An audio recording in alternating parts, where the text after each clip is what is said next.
एक ऐसा लिंक है, एनर्जी एक ऐसा लिंक है जो कि एनाबॉलिज्म और कैटाबॉलिज्म को जोड़ता है आपस में। डन हो गया बेटा। आगे हम नेक्स्ट हमारा टॉपिक शुरू करते हैं, दैट इज फोटोसिंथेसिस। जो अभी तक हमने पढ़ा ये इंट्रोडक्शन था, ये समझ आ गया तो आगे समझना आसान हो गया। मैंने कहा था इस चैप्टर में दो ही टॉपिक हमने पढ़ने हैं, एक फोटोसिंथेसिस और एक रेस्पिरेशन। तो हमारा पहला टॉपिक अब शुरू होता है इस चैप्टर का, that is photosynthesis.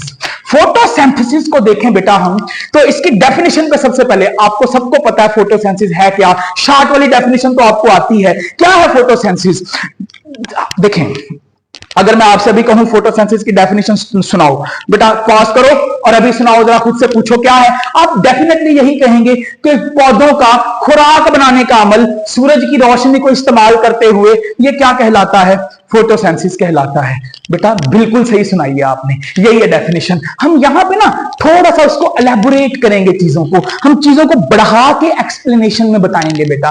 Photosynthesis is the process in which, देखिए बेटा यहां पे ना मैंने आपको अभी हमने बात की थी, फोटोसिंथेसिस एक ऐसा अमल है जिसमें एनर्जी एब्सॉर्ब होगी और ग्लूकोज बनेगा, एनर्जी एब्सॉर्ब होगी और ग्लूकोज बनेगा। डन हो गया। तो बेटा ग्लूकोज एक हाई एनर्जी वाला कंपाउंड है, इसका मतलब है जो पिछले कंपाउंड है फोटोसिंथेसिस में, यानी कार्बन डाइऑक्साइड और वाटर मिलकर ग्लूकोज बनाते हैं, और ग्लूकोज एक हाई एनर्जी वाला कंपाउंड है, इसका मतलब है जो पिछले कंपाउंड है उनमें एनर्जी नहीं है, कार्बन डाइऑक्साइड में एनर्जी नहीं है, वाटर में एनर्जी नहीं है, ये बहुत कम एनर्जी वाले हैं। तभी तो ये दोनों मिले और सोलर एनर्जी एब्सॉर्ब हुई, फिर जाके ग्लूकोज बना। अदरवाइज अगर ये भी हाई एनर्जी होते तो वैसे ही मिलकर ग्लूकोज बना लेते, एनर्जी की, सोलर एनर्जी की जरूरत ही ना पड़ती। तो इसका मतलब है कार्बन डाइऑक्साइड और वाटर ये दोनों एनर्जी पुअर कंपाउंड है, ग्लूकोज एनर्जी रिच कंपाउंड है। Point to be noted, carbon dioxide and water energy poor compound है, वेरी पुअर, और जो ग्लूकोज है ये एनर्जी रिच कंपाउंड है। क्लियर हो गया। तो अब आते हैं डेफिनेशन पे, the process in which energy poor inorganic oxidized compound of carbon and hydrogen. तो बेटा देखें, अभी बताया ना carbon dioxide and water energy poor compound है, तो यहां पे देखिए। अच्छा आप कहेंगे सर ये इनऑर्गेनिक कैसे हैं? तो मैंने आपको कई मरतबा बताया हुआ है, वो कंपाउंड जिसमें कार्बन और हाइड्रोजन इकट्ठे ना हो वो क्या होता है? इनऑर्गेनिक। तो कार्बन डाइऑक्साइड में देखें कल्ला कार्बन, वाटर में देखें कल्ला हाइड्रोजन। समझ आ गई है? ऑक्सीडाइज्ड क्यों बोला? दोनों के पास ऑक्सीजन है तो दोनों ही ऑक्सीडाइज्ड हैं बेटा। तो the process in which energy poor inorganic oxidized compound of carbon, carbon का ऑक्सीडाइज्ड कंपाउंड कौन सा है? Carbon dioxide. हाइड्रोजन का ऑक्सीडाइज्ड कंपाउंड कौन सा है? वाटर। आर रिड्यूस्ड, रिड्यूस का मतलब है उसमें हाइड्रोजन ऐड हो जाएगी। याद रखें रिड्यूस का मतलब क्या है? उनमें हाइड्रोजन ऐड हो जाएगी। तो आर रिड्यूस्ड इनटू किसमें? एनर्जी रिच कार्बोहाइड्रेट, यानी ये जो ग्लूकोज है देखें C6H12O6, तो इसमें हाइड्रोजन ऐड हो गई बेटा, ये रिड्यूस हो गए हैं। इनटू यूजिंग लाइट एनर्जी, यहां पे सोलर एनर्जी इस्तेमाल हो रही है ना, लाइट एनर्जी, और इस लाइट एनर्जी को पकड़ता कौन है? That is absorbed and converted into chemical energy by photosynthetic pigments. इनको आगे हम पढ़ेंगे बेटा। वो पिगमेंट्स, फोटोसिंथेटिक पिगमेंट्स किन्हें कहते हैं बेटा? ये ऐसे पिगमेंट्स को कहते हैं जो लाइट को एब्सॉर्ब कर सकें, कैप्चर। देखिए ना, हम क्यों नहीं लाइट को कैप्चर कर सकते? सूरज की रोशनी को हम क्यों नहीं कैप्चर करके केमिकल एनर्जी ग्लूकोज क्यों नहीं बना सकते? क्योंकि हमारे अंदर वो फोटोसिंथेटिक पिगमेंट्स यानी क्लोरोफिल वगैरह नहीं होते। पौधों में क्लोरोफिल या बाकी फोटोसिंथेटिक पिगमेंट्स होते हैं, इसलिए वो सूरज की रोशनी को एब्सॉर्ब करके कार्बन डाइऑक्साइड और वाटर को ग्लूकोज में कन्वर्ट कर सकते हैं। डन हो गया बेटा। आगे चलें जी, तवज्जो अब इन पे देखें। ये देखेंगे बेटा, यहां मैंने ना दो इक्वेशंस लिखी हैं फोटोसिंथेसिस की। ये दोनों ही किसकी हैं बेटा? फोटोसिंथेसिस की इक्वेशन है, दोनों ही। आप कहेंगे सर खैर हो गए दोनों दोनों ही, एक ही में हो सकता है, या तो उतली होगी या थलड़ी होगी। नहीं पुत्र, दोनों ही। वो किमें मैं तुम दसदा, जरा गौर करो मेरे यार।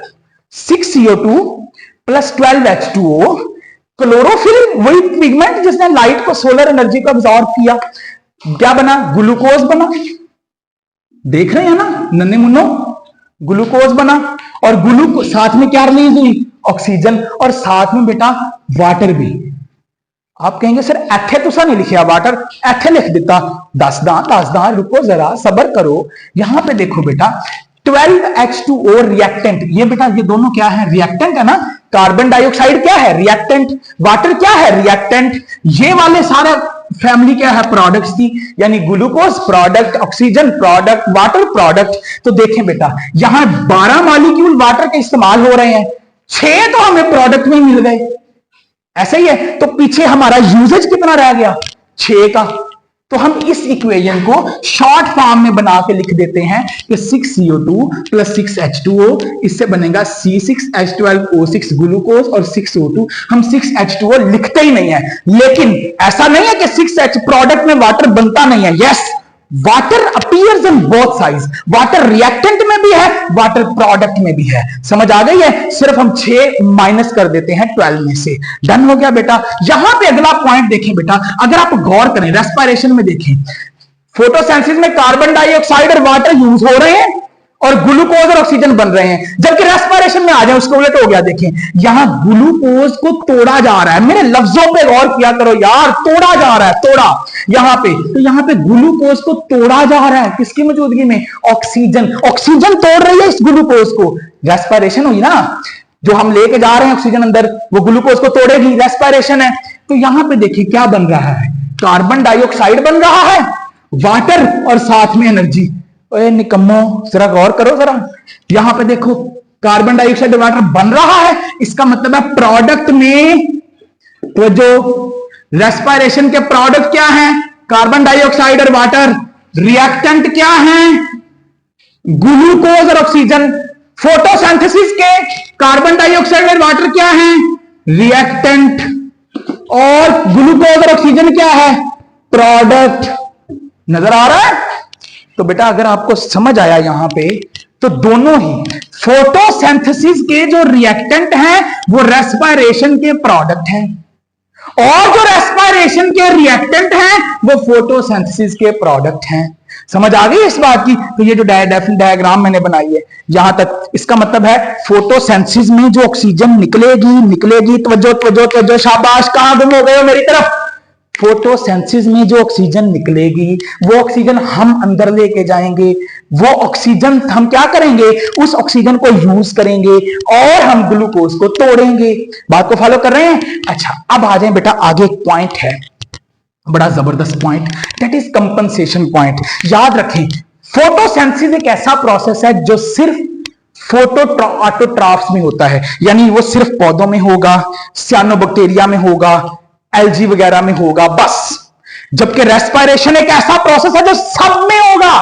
इस प्लेनेट अर्थ पे कोई ऑर्गेनिज्म हो ही नहीं सकता, जहन से बिठा लो गल्ला, कोई प्लेनेट अर्थ पे ऐसा ऑर्गेनिज्म हो ही नहीं सकता जिसमें क्या ना हो रही हो बेटा, जिसमें रेस्पिरेशन ना हो रही हो। इसका मतलब पौधों में भी हो रही है रेस्पिरेशन। जी सर हो रही है। जवाब दो आगे से, जी सर हो रही है। समझ आ गई है। अब सुने जरा, यहां पे पॉइंट सुने। फोटोसिंथेसिस होती है सिर्फ दिन के वक्त सूरज की रोशनी में, जबकि रेस्पिरेशन बेटा ये होगी दिन में भी रात में भी। इसका मतलब है पौधों में दिन में भी रेस्पिरेशन हो रही है और रात में भी हो रही है, जबकि फोटोसिंथेसिस कब हो रही है, सिर्फ दिन के टाइम हो रही है। Got it. यहां पे देखें तो एक पॉइंट आता है बेटा, कंपनसेशन पॉइंट। तवज्जो, यहां पे बहुत आपकी जरूरत है मुझे आपकी तवज्जो की बेटा। यहां पे देखें दिन के वक्त, यहां पे मैं बता रहा हूं कि ये डे है, यहां पे डे है, यहां पे बेटा नाइट है। तवज्जो मेरी तरफ, तवज्जो नहीं हटानी। यहां पे डे है, यहां पे नाइट है, और यहां पे बेटा मैं ऊपर लिख रहा हूं, यहां पे एक टाइम है dawn and dusk. Dawn and dusk होता है शाम का टाइम। ओके हो गया, सुबह का टाइम और शाम का टाइम। ओके हो गया बेटा, जब अंधेरा की होता है। अच्छा अब देखिए बेटा, मैंने आपको बताया पौधों में तो सारे प्रोसेस होते हैं, फोटोसिंथेसिस भी होती है, रेस्पिरेशन भी होती है डे टाइम में, और रेस्पिरेशन सारा टाइम होती रहती है, दिन में भी रात में भी। तो डे टाइम में बेटा फोटोसिंथेसिस भी हो रही है और रेस्पिरेशन भी हो रही है। जबकि रात के वक्त क्या होता है, रात के वक्त फोटोसिंथेसिस होती है नहीं, सिर्फ कौन सा प्रोसेस होता है बेटा? रेस्पिरेशन का प्रोसेस, बस। अच्छा, डॉन एंड डस्क पे यस बेटा फोटोसेंसिस भी हो रही है और रेस्पिरेशन भी हो रही है। डन हो गया बेटा? तवज्जो मेरी तरफ जी। दिन के वक्त जब फोटोसेंसिस होती है, तो दिन के वक्त जब फोटोसेंसिस होती है तो फोटोसेंसिस में ऑक्सीजन बनती है और वो रेस्पिरेशन में इस्तेमाल होती है। पॉइंट समझना है, पॉइंट बहुत अहम पॉइंट है ये। दिन के वक्त फोटोसेंसिस होती है और आपको पता है फोटोसेंसिस में ऑक्सीजन निकलती है। बार बार बताता रहा हूं ना, फोटोसेंसिस में ऑक्सीजन निकलती है। तो ये देखें बेटा, दिन के वक्त फोटोसेंसिस हुई, ऑक्सीजन निकली, उस ऑक्सीजन को पौधे अपने ही रेस्पिरेशन में इस्तेमाल करेंगे। लेकिन दिन के वक्त रेस्पिरेशन तो अपनी स्पीड से ही हो रही है, फोटोसेंसिस बहुत ज्यादा होती है। इसका मतलब है और ऑक्सीजन निकलेगी, क्योंकि फोटोसेंसिस क्या है? बहुत ज्यादा, और ऑक्सीजन निकलेगी, ज्यादा ऑक्सीजन निकलेगी। जबकि रेस्पिरेशन में तो थोड़ी ऑक्सीजन इस्तेमाल हो रही है, तो वो बाकी ऑक्सीजन बेटा इन्वायरमेंट में छोड़ दी जाती है। किसमें छोड़ दी जाती है?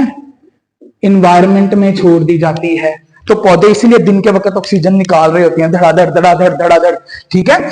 अच्छा, और रेस्पिरेशन में बेटा कार्बन डाइऑक्साइड निकल रही होती है, जो पौधों के लिए पौधे इस्तेमाल करते हैं। लेकिन पौधे क्या करते हैं? पौधे तो दिन के वक्त फोटोसेंसिस ज्यादा कर रहे हैं, तो जो रेस्पिरेशन से कार्बन डाइऑक्साइड बन रही है उनका गुजारा उससे नहीं होता, तो वो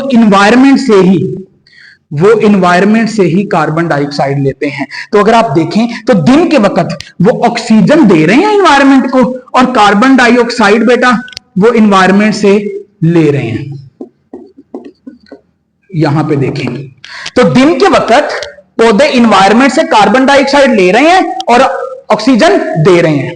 रात के वक्त फोटोसेंसिस तो होती नहीं, तो सिर्फ रेस्पिरेशन हो रही है, और रेस्पिरेशन में सिर्फ क्या रिलीज हो रही है? कार्बन डाइऑक्साइड, और उसको वो इन्वायरमेंट में रिलीज कर रहे हैं।